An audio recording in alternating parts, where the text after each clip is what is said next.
এই জায়গায় ঠেকটা দিতে হবে, এটা ঝুলে গেছে না দাঁড়াও দেখলো। হ্যাঁ একটা ইট দাও, একটা গোটা ইট দাও। এখনো ঝুলে আছে, একটু ঠেলতে হবে তোকে। হ্যাঁ দিয়ে দিচ্ছি, দাও। ঠিক আছে।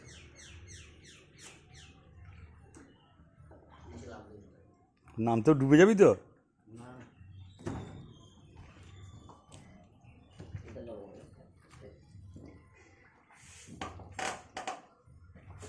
কি কোচ করছে রে, ওই কাঠ ঝুলে যাচ্ছে।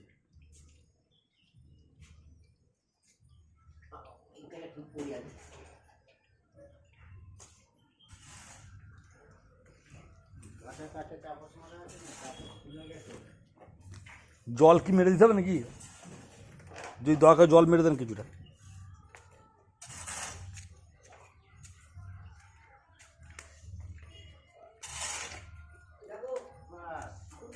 যত গরম খুব পড়ে গেছে না, কদিন কাজ বন্ধ রাখতে হবে।